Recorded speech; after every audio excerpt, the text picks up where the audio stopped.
we were caught a bit by surprise by the shenanigans of the opposition today, because when the resolution was put to the House about 2 weeks ago, it was quite clear that their views were defeated. However, we still try to engage, and we still will try to take the process forward by looking at the merits of the case that they're bringing forward. However, we are convinced that the House have resolved on the matter, and the resolution of the House will stand unless it's overturned. Are you in any way prepared to discuss the Public Protector's report in this instance? The Public Protector's report, together with all other reports, according to our view, is part of the discussions that we will have. And I'm saying so because when the opposition proposed a number of amendments, and at that time the opposition were divided. Now all of a sudden they are united around a certain point.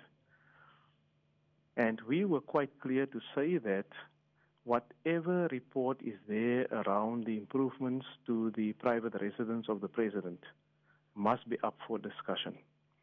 The opposition tried to narrow it down to 1 or 2 issues only, and we said, no, it's not possible to do so. We must have a broader view. And that is the view that we take. In fact, we are broadening the mandate.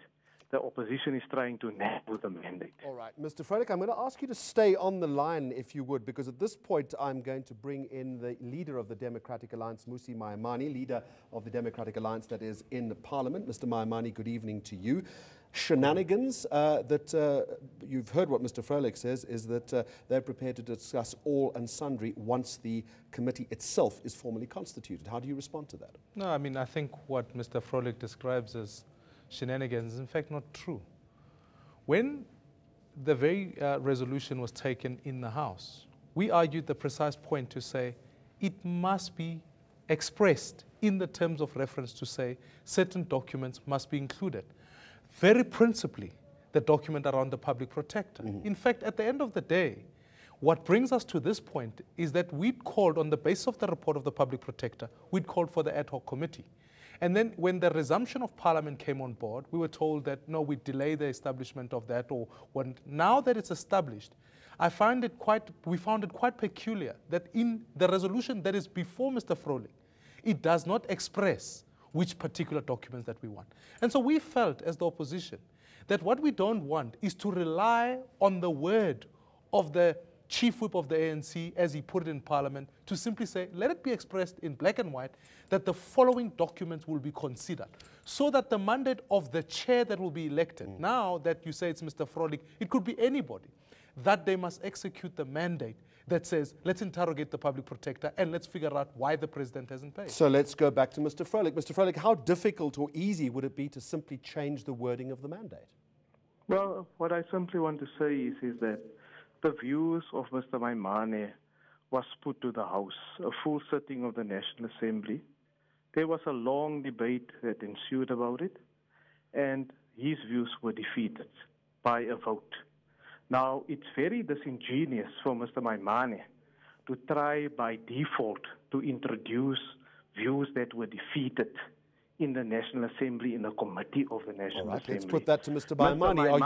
Are you simply going in through the back door? Mr. Frolick, hold on a minute. Mr. Frolick, you cannot introduce views by default. Hold on a minute. Let's get a response to that. Are you trying to get in and get this on the record through the back doors, Mr. Frolick? And therein lies the exact problem that I'm trying to describe.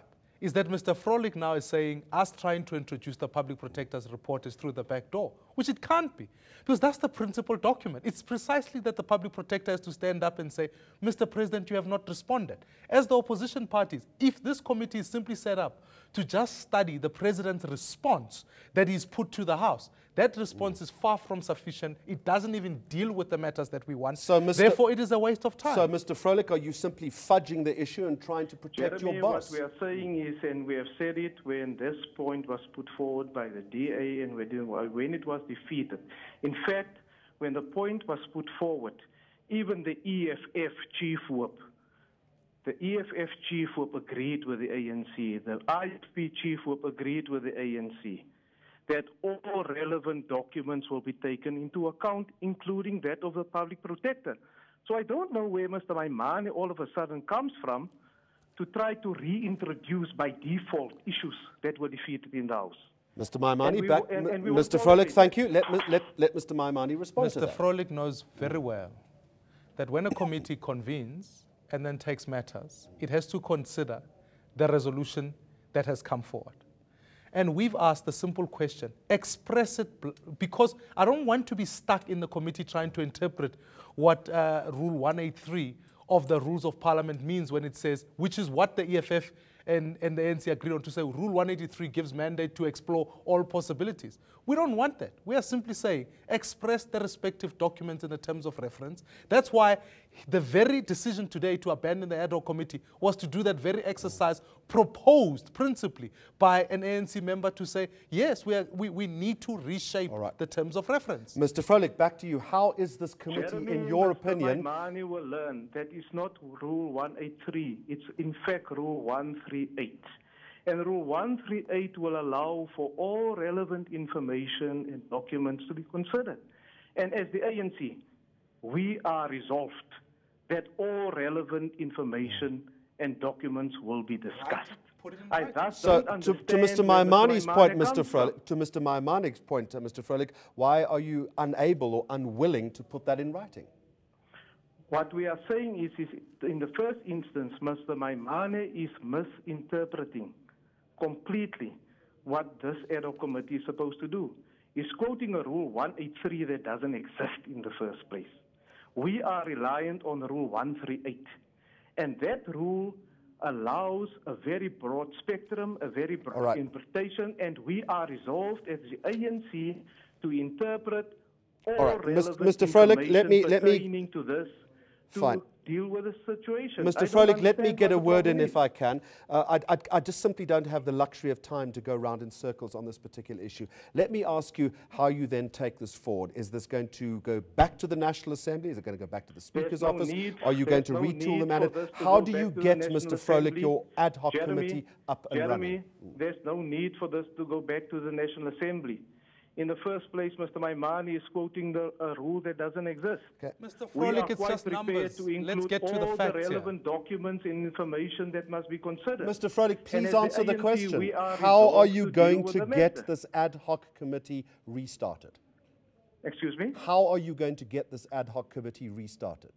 The ad hoc committee will be restarted when we in contact with one another. The different chiefs will have to discuss the different situations that are there, but we are clear that all relevant information, including the public protector's report, will be under consideration. We cannot pick and choose. In fact, the scope that the DA is proposing is very narrow, and it will exclude other situations. We want to deal with a complete situation. All right. Cedric Frolick from the ANC, thank you very much indeed. Is this committee, in fact, going to get off the ground? Well, we wanted to. We don't want this delay. We don't want these telling about this rule and that rule.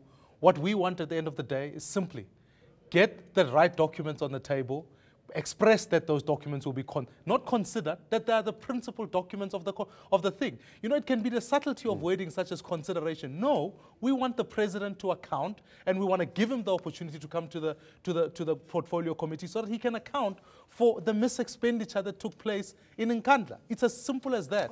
You deserve to know more. eNCA.com